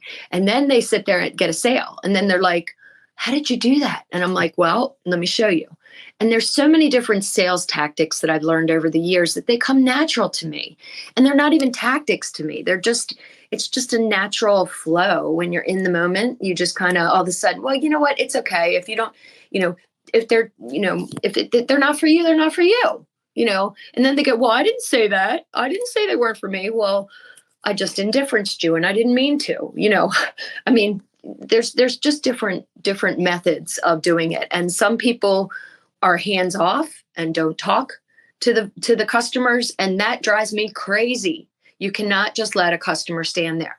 It's so impersonal. And I am providing a personal experience for them. Yeah, I want to jump in, Darby, if I can. Sorry. Because I want to just, before you go off on another point, I really want to drive that point home. That initial interaction, the greeting, that gets overlooked so much. And this modern age, people are like, oh, the greeting when you walk into Walmart and that person says hi. They don't do that anymore, by the way. I very rarely see the greeter at Walmart anymore. But if you are selling your own product and that's you in front of it, you have to be okay with welcoming a person into your space, particularly at a craft fair. And by saying, hi, how are you, is not an uncomfortable question for people to answer. We can all answer that question, or we can ignore it if we don't feel like talking. And you can gauge a lot from a person just by saying, hello, how are you today? And it's the ultimate conversation starter, makes people feel welcome, and they'll either tell you how they feel, how they are genuinely, maybe, and start a conversation, or just say, good, how are you? And then you can go into your sales pitch or talk about your product. So I just wanted to talk about the greeting as being so crucial. And you can translate that to online as well by using, DMs and things. Yeah. Kate, I have just literally posted in the comments, Dave and I, as part of Scale with AI, we have a brilliant prompt, which is an icebreaker prompt, which predominantly you can use for DMs. But again, there's nothing to stop you adapting it and taking it as your opening to somebody that's in person. So please do take a look at that. Anybody who is struggling with an icebreaker, this prompt will help you break the ice and start to build that connection. So yeah, I just thought it was a brilliant piece of resource that we have available that would work for somebody who actually might struggle with that. Yeah. Thank you for that. Thank you for posting that. Yeah. Because it is something, I think people overthink it, and overanalyze it, when it is just, think of it as authentic conversation. We hear that word authentic all the time. We want to be authentic online. You want to be authentic in person as well. We're both people here.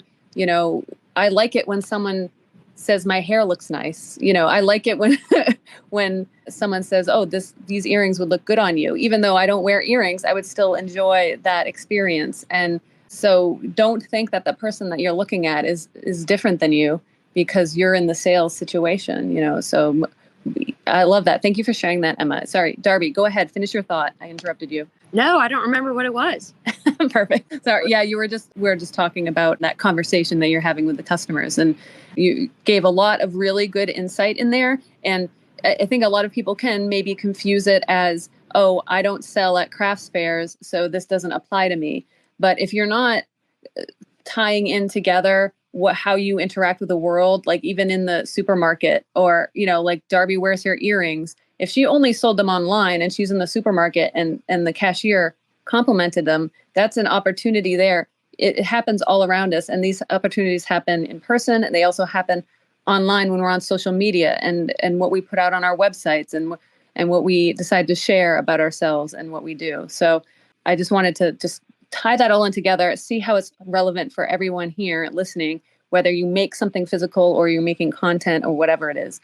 And we have Human joined the speaker panel here. Thank you so much for stepping up. You got your hand up. I'd love to hear what you have to say on this. Yeah, thank you for hosting a space around expression, creative expression. And I appreciate you, Cate and Darby and Joe, for hosting and co-hosting. And I see Brian and Emma and London and Dave up here on the speaker panel with me. So I'd love to hear your opinions, and thank you for listening as well. I'm new to hosting and I'm new to spaces, but I'm not new to media, social media, producing. And I had a concern today, and I just wanted to hear from, first of all, those of you who may have legal understanding or science understanding. And then second of all, if there's no one that has that, just opinion is fine too. But we're in a space right now, you're hosting. This is kind of like, for sure, it's a public forum because we're kind of like virtually on the street. And then we have Twitter as well and YouTube. But then we have legal concerns as a host. I'm thinking about this myself as I'm hosting, you know, defamation, copyright infringement, policy violations, sponsorship and advertising, all those things that start to come into play as we are not only creatively expressing, but makers that are producing value, real value in the world. And then we're monetizing maybe through creative means as well. So I'd like to hear from the panel. First of all, if you have a legal understanding of how Spaces works, because I'm new to Spaces and I've been trying, I asked ChatGPT today, I'm a host on a podcast and sometimes a speaker and sometimes a co-host. Is there any liability or legal consideration I should worry about or think about or keep in mind? And it like gave me bullet after bullet after bullet of like, yeah, grow up, have some contracts. And so I just want to know, like, because I DM'd a couple people that I was planning on interviewing and people that I formally interviewed. And I know it can be like concerning, right? You get this contract and it's like, I can use your likeness, I can cross promote you, and I'm not paying you, we've agreed, and it's like when you actually write it down what we're doing, it's like scary to some. Or just like, nah, I'd rather just go to a space where they don't have maturity. So I'm done asking the question. I think I clearly articulated it. If you want to ask a follow-up question because I wasn't clear, let me know. And it looks like Emma, you have some science or legal understanding. So yeah, we'll go to Emma in just a second. I just want to make my feelings about this very clear. I work a handshake. Say hi to me and we can be friends and we can collaborate and we can work together. If you want to take that to a road that is questionable, where I have to be questioning whether I need a contract in place or other things to legally secure the arrangement, I'm gone. And that's just how I operate. And that's just my line. So, but everyone's different. So you need to set it up so that you feel comfortable in whatever the relationship is with the other person, so that is where, yeah. I shake your hand virtually right now. I'm like I'm so giving, but the reason that I have this question is I have like 800,000 followers on Instagram, right? So if I cross promote this, and then my wife is 1 million too, and my daughter is 1 million. So if I cross promote, I get into a whole nother realm. And so that's why I'm not going to cross promote this. So just handshake and we're just here talking or, like at a coffee shop. But I just want to know, like, thank you, Cate. That was valuable to me because I know how you operate. But I just want to know, like, does anyone have like a more legal understanding? And, because we're expressing ourselves. And I love that. Well, I would like to know first, because I see you and I do see Emma and a couple other people in Spaces a lot.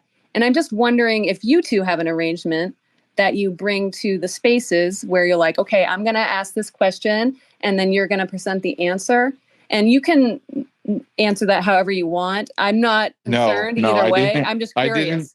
I didn't make this question in the back end. I don't have any agreements with Emma.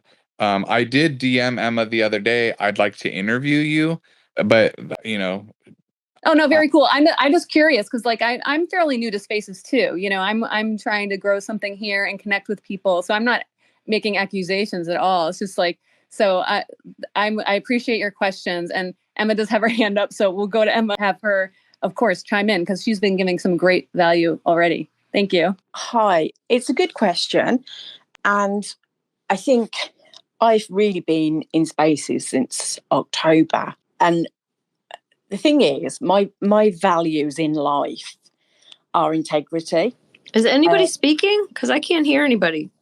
Yeah. Yes, Emma's speaking right now. Oh, darn. You might have to drop me down. Sorry. So for me, one of my highest values is integrity.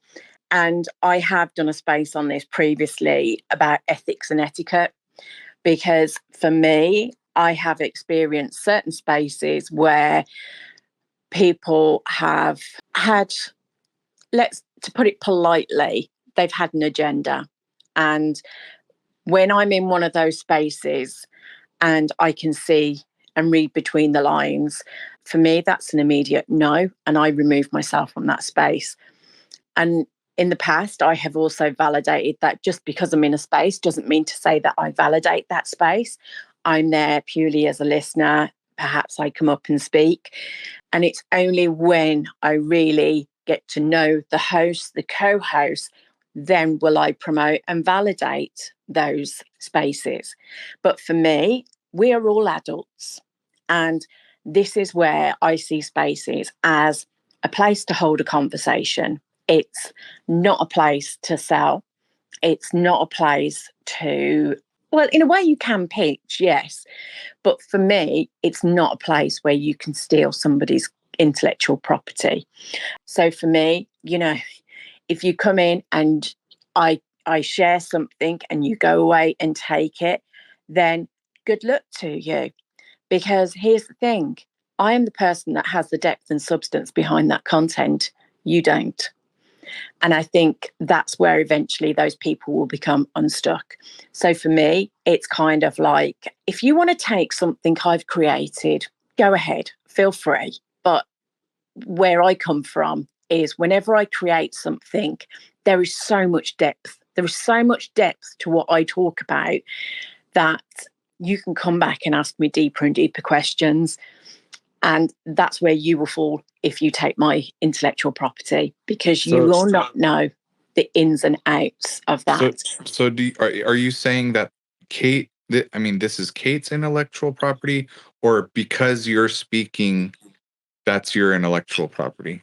Well, I'm speaking right now, and I don't see this as being intellectual property. This is just me having a conversation.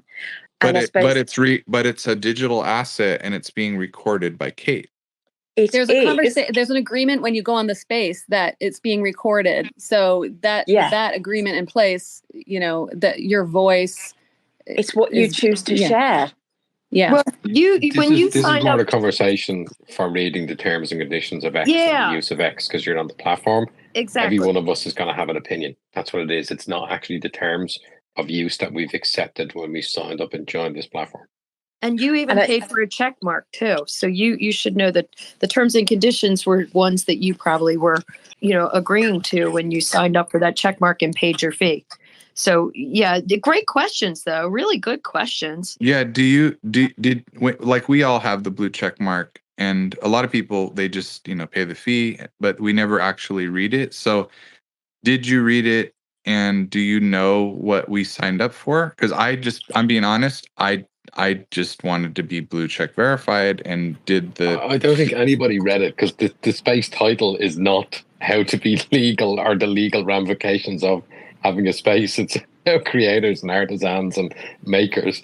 I'm not speaking for everybody, not putting words in everybody's mouth, but I've had this conversation many, many times about the legal ramifications of X, and there's been spaces specifically set up on it.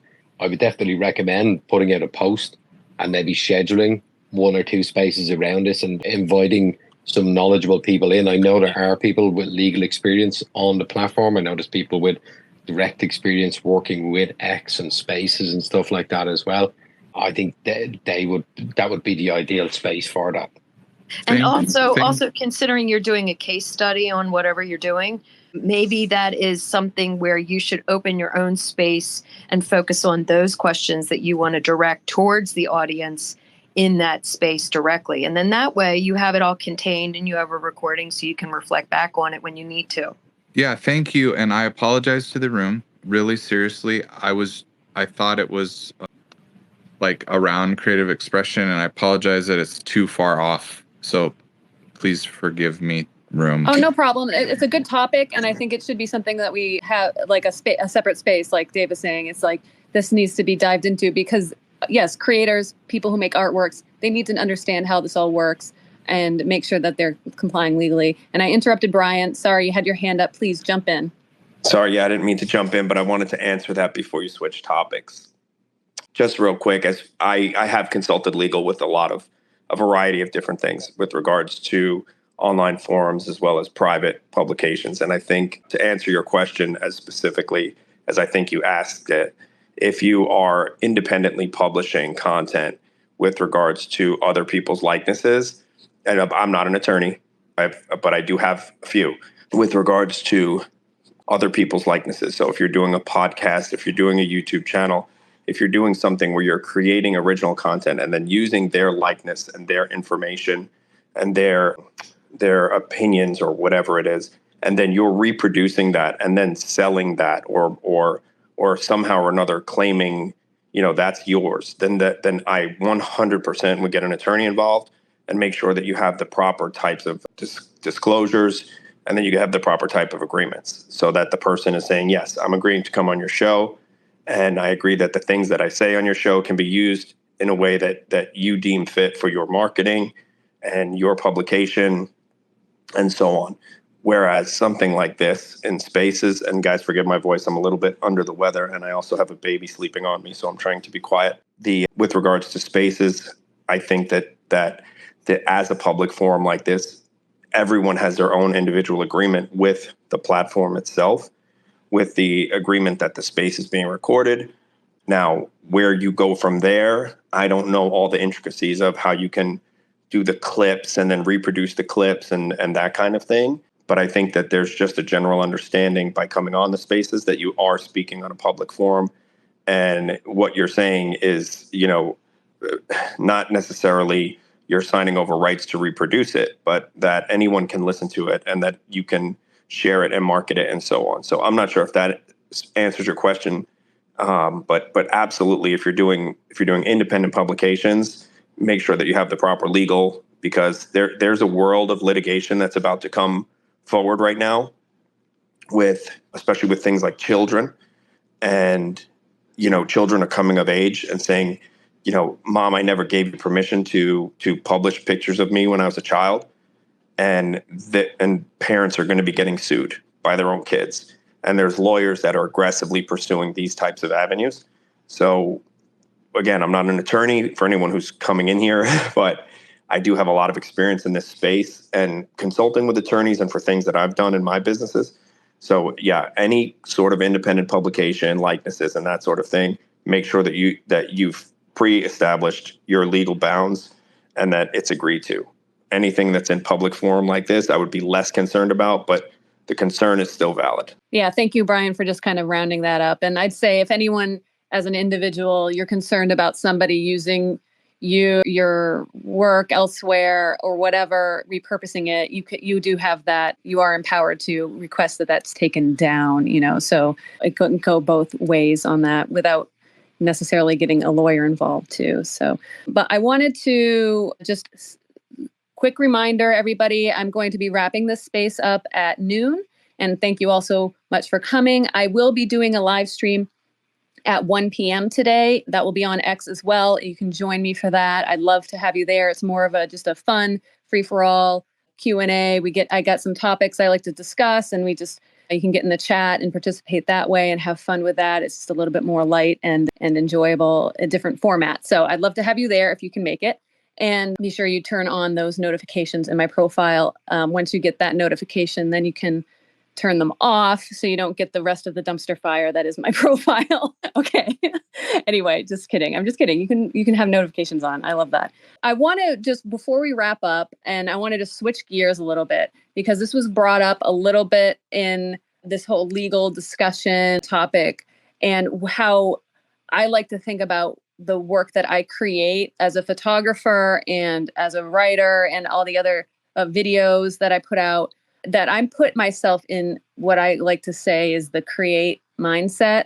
And that is, once I've created something, it's no longer mine. And I can keep it and hold it and not share it. And now I guess that keeps it as mine. But once I put it out there, in my mind mentally, I no longer have like ownership of that. And that's just me personally. I know not everyone thinks this way, but and then I decide, okay, that's out there. Now I'm going to move on to the next thing. And it may be repurposing what I've just created. It may be spinning it off. It may be going back to something that I put out 10 years ago. It's all part of that for me. And that's how I kind of deal with the intense feelings that can come about with someone's potentially stealing my work, my ideas, my concepts, my posts, my photographs, whatever. That's just how I deal with it, because I feel like that can become overwhelming for a lot of people and maybe halt their creation and slow down their process. So that's just my opinion on that. I was wondering, is anyone here have any thoughts on that exactly? Or did that spark anything? Who man has his hand up? Go for it. First of all, this was like a concern of mine that was put into me because of professor in film school. So I just want to thank you for like saying it another way. And I want to thank you for the space, because it led me to the X Help Center. And I was like reading rules and policies just now while you were talking. And you were right, Cate. This is a public forum.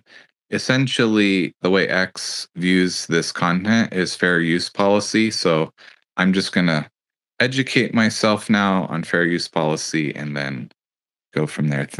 And I just wanted to say thank you, Dave and Brian and Emma and Darby, that's what I love about spaces, is like I have a question and then I like fumble on how to ask it. but the room always lovingly like helps me. So thank you so much. I appreciate that. You're good. You're good. Don't worry. We love you. And we've had Joe Pro up here for the whole space. He's like my silent co-host here. So I would love to see if Joe has anything he wants to add to this. I'm not putting any. You can put a thumbs down, and I'll go to the next person. Can you hear me? Okay. Yeah. Thank you for hosting the space, Cate. I originally, I wanted to fill the spot and just listen in. I do want to thank everybody for talking. I was in a bit of a horror mood before this, and this all has inspired me and made me feel a lot better. So I appreciate everybody that's saying a lot. Basically just going to do like a quick recap of what my take on this was as a listener, trying to be active listener. Some of the things that you guys are bringing up are very important for people to hear, especially creatives, people, and just people in general, I think, is that you have value. Everyone has value. And the way that you guys explained that presenting your value to the customer, or how, they see who's making the product, or who's, how they're coming across it is great advice, because I think that gets, misunderstood or thought about, I guess. A customer journey map, I'm definitely going to be looking that up. So thank you, Dave. And I just wanted to kind of, this whole space on inspiration. I think a lot of people, they get up and they wake up and, there's a lot of negative that they think, and I think that is counterproductive to being inspired. And I just want people to really kind of maybe look more at their what that they are valuable is kind of getting out of that. And just kind of going through all of that, the customer journey map, that was great advice. I think the people that were going off of your jewelry and saying that it was not quality or something, I think the problem with that person is that something is not quality about in going on with that, and they're taking it out on you. I've seen jewelry makers that I've been in a room where someone lost a diamond on the floor, and I had to stop moving. So it was like, from an IT point, that was a very weird thing. But yeah, it's a hard job, and you have the skills, and, make sure that doesn't drag you down. And I really took a lot from, funneling the emotions into kind of, the direction you want to put that energy into. And I think that is important to. I like to think. Recently I've liked to take my emotions and understand why I'm feeling that way. And it is kind of tough to sit back and take a minute and think of why you feel nervous, or why you are angry, or what's causing you to do that, and to funnel that into something creative is definitely worth taking the time to think about. So I don't know if I contributed much besides, just telling you you're all wonderful from the legal standpoint. Let's go and say more of that. I did, my family member is a lawyer. I do some AI voice synthesis. And if you know that could be a jungle of legality. So basically, I think the rule of thumb is that if someone wants to sue you or wants to get over on you, they're going to do what they can to do that. If you're putting out something that you think is able to do that, like I was going to give free voice synthesis, but it was going to go through me. And I was wondering what was going to, what legal, and he said, why would you want to do that? That clearly somebody's going to. So Joe, can I ask you real quick, so your lawyer that's in the family, what do they do? What is their specific expertise? They are currently, they work for the Attorney Grievance Commission, things like that. And their specifics, I think, is in more of, I want to say, contractual. So, okay, that's good to know. I want to keep moving if I can. Sorry. I'm not, I just want to, anyway, that kind of brought me off topic. But I wanted to appreciate you all and thank you. And I am going to duck out of the space, Cate. Appreciate you all listening to me. No, I wanted to just remind everybody, because you mentioned some really great things in there that we discussed, and Dave was rolling in the first hour of the space. So if you popped in after that, you need to go in and listen to the replay of this and just get your notepad out. I mean, it was like a mini masterclass we did on websites for anybody. Really, we're targeting here people who are making something and trying to get that out there. So it will help you there. But any kind of a content creator, if you're on social media and you're just trying to get your voice out there, what we talked about earlier in the space is so valuable. I want to get to the hands before we wrap up. I don't have to immediately close the space at noon, but that was just my target. But we'll go to the hands. So Brian, go for it. Hey, Cate. Yeah. So with I have trademarks for almost 20 years, and I've dealt with the PTO office, and I've had not to the point of litigation, but we've had detailed attorney discussions with companies like Nickelodeon and Disney, dealing with their monster lawyers.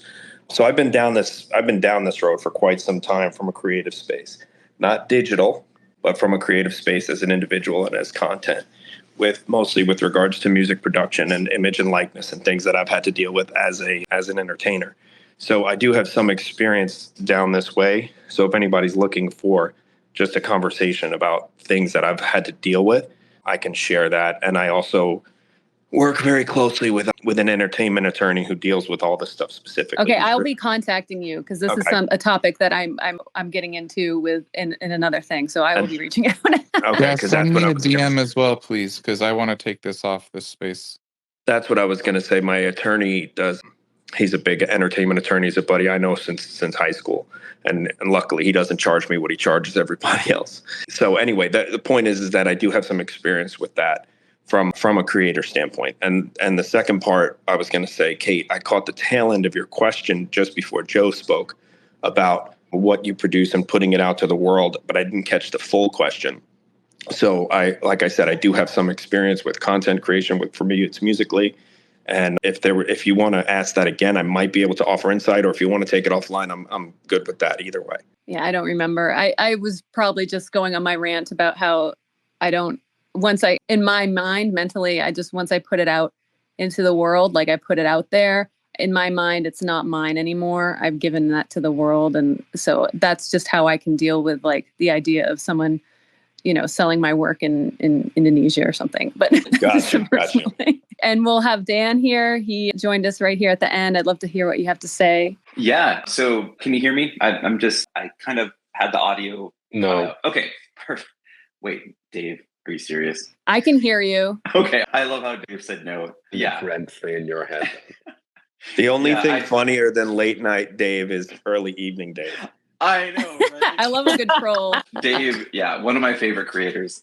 And I actually kind of followed a couple of people into this room, and Cate, Darby, Joe, it's wonderful to meet you and make your acquaintance. And so the reason I hopped up here is actually, Cate, in response to your question, you were asking about releasing things into the world, and it, you know, it kind of becomes a different thing. So I have kind of a different way of thinking about that. And in my creative process, I'm a music creator, also a special education teacher, lots of things. But I always have, once I started getting into the creative world, realized that there's kind of two different moments, not necessarily days, but moments. There are the creative days or moments and the editing moments. And if you try to edit something on what maybe should, after close discernment, be a creative day, you can edit out and like kill all the wrong darlings. And vice versa. If you are trying to create on what maybe is supposed to be an editing day, that's where you kind of hit blank page syndrome and beat your head against a wall. I'm just trying to be like, oh my gosh, I have an idea, but I can't get there. So I think of that both during the creative process when I'm making something, and then after, like, all right, now it's time to market it. Now it's time to maybe take it back in and extrapolate something else out of it. And I think there's that discernment step for many creators that has to happen, you know, before you decide like, all right, this is done. This is what I'm putting out. And this is, you know, how I'm going to take action on what I created and, you know, what life it's going to have. And I think that's where we lose some of the greatest art ever created. We just don't know about it because somebody at some point decided it wasn't worth hearing or seeing or experiencing. And case in point, one of my favorite composers is Brahms.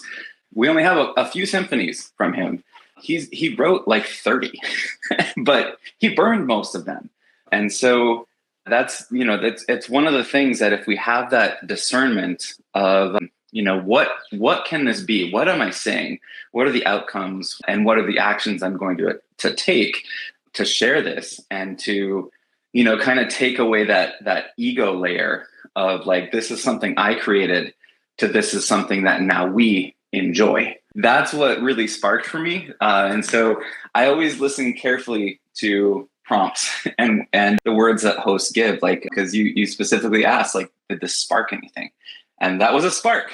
So that's why I hopped up and just wanted to share that. Oh, that's so fantastic. And I want to thank you for like pretty much wrapping up the space, because this is exactly what I was talking about at the very beginning, was that moment of inspiration, that what causes that, what brings that upon us, what inspires us, and then going from there and turning it into something, creating something with that.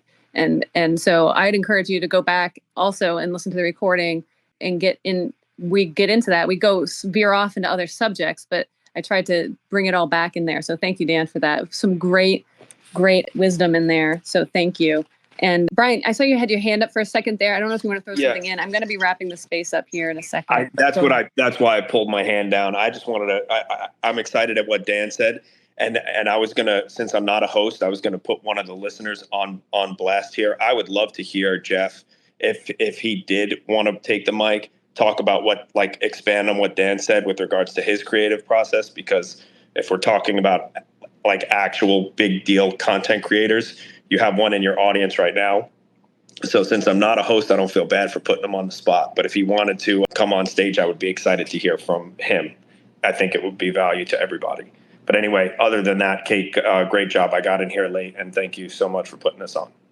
Yeah, well, thank you for your insights. And yeah, I can go for another 5-10 minutes. I'm just, I don't want to have this go for another hour. Insults.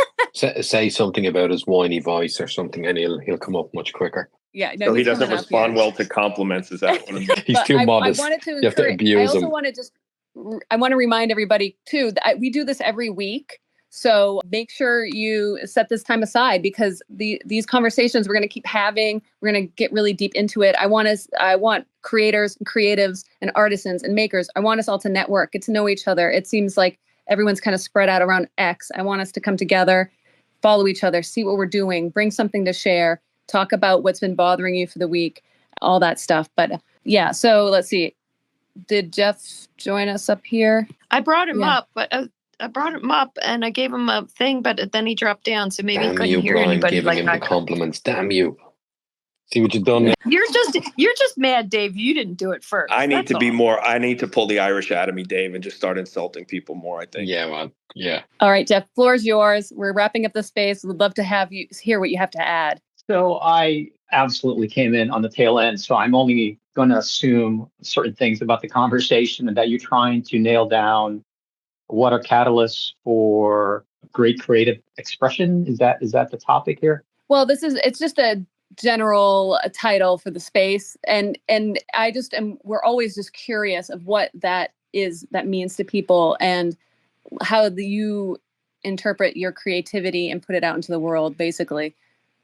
Oh, what a great topic. So I think what works for me is I've just over the years, and it just sort of is a formulation of my career in entertainment marketing, and of course my love for writing.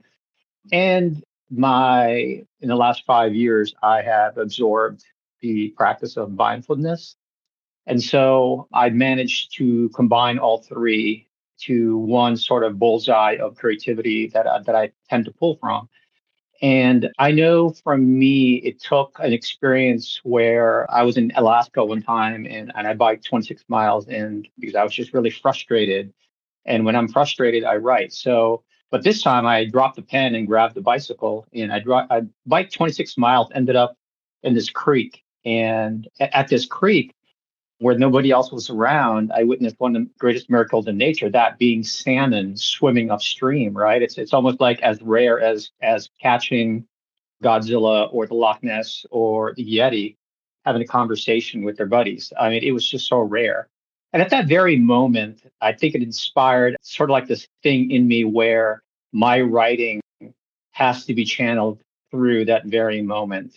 And just to dive in a little bit more, it's more about that moment of perspective, from not only from my end, but not to get all weird here. And I swear to you, I'm not smoking any dope at this current moment, but like I took perspective from the fish that was there at that scene. And it just sort of opened my eyes to what creativity is. And I think that creativity is those moments that not only lends to endless possibilities, but those that also lend to monetary opportunities. And I think that's been my biggest mind shift for me. It has to sort of encompass both sides of that coin, and that for me allows for myself at least to have the greatest creativity and of course personal self-satisfaction. So I hope I didn't lose people in my mindfulness rant, but that's how I attack creativity on a daily basis. That was fantastic because we haven't actually talked about that today. And I think that is a really important part to all of this. So thank you for bringing that up. And I'm posting below right now as I'm speaking, the space. I scheduled it for next week down in the Purple Pill. So you can set a reminder and join us next week because I would love to see some of the same faces again so we can see where we're at over the week. You know, things for me, I come up with a topic over the week that is just a general idea of what I want to kind of touch on while we're here. And for me, it was inspiration because I've been inspired by a lot of things lately. And I wanted to see how other people get that. So I'd love to have you join next week and you can bring up whatever's been on your mind. So thank you so much. And we'll just go ahead around. If anyone would like to talk about something that they're working on or want to promote, here, the floor is open. Darby, do you want to have anything? Oh, darn it. I was typing. Sorry. I just wanted to say this has been a great space. Everything's been very informative. I mean, I've learned a lot from everybody that's contributed. And, thank you. Thank you. I look forward to the next time when we get to meet again. Yes, me too. Anyone else here? Throw your hand up if you would like. I'm happy to. I think everyone should follow all these speakers that are up here right now. They all are incredible value. And I should also add something. Yeah, go for it. I should also add that Pivotal Discussions is typically my space, and that takes place on Wednesdays and Fridays at 8:15 Eastern Standard. And we have wonderful co-hosts as Loanne B. Self Boss, and Dave Meyer comes on, and so does Polly, which is Pursue Optimism, and Kate Bly. So yay! Yay. Yes. Awesome. And I will promote my space real quick and then I'll go to Jeff. I have a live stream I'm doing at 1 p.m. which is just a free-for-all fun, just casual, talking about X and creativity and websites and social media, whatever topics come up. And then I also have on Sunday, I'm doing a social media workshop live stream where we're really going to dig into some strategies that I use for my social media account. I don't have much to brag about, but if you are looking at follower counts, but I feel like I'm growing in a way that I want to share with people what I'm doing and why I'm doing it the way I am. So if you're interested in that, that's going to be 7 p.m. on Sunday, and I'll be posting about that. So make sure you follow me to get more info on that. Jeff, go ahead, wrap up the space for us. Sure thing. I just want to say thank you so much for having me. I just want to put that challenge out to everyone. If you are in a rut for creativity, or if you are not necessarily in a rut, but just want to get more creative out of your own personal library or by others, rely on the three things. I think perspective is number one. I learned that a lot from Dave Meyer. Every day I hear him talk, I always see his perspective on many different things, which,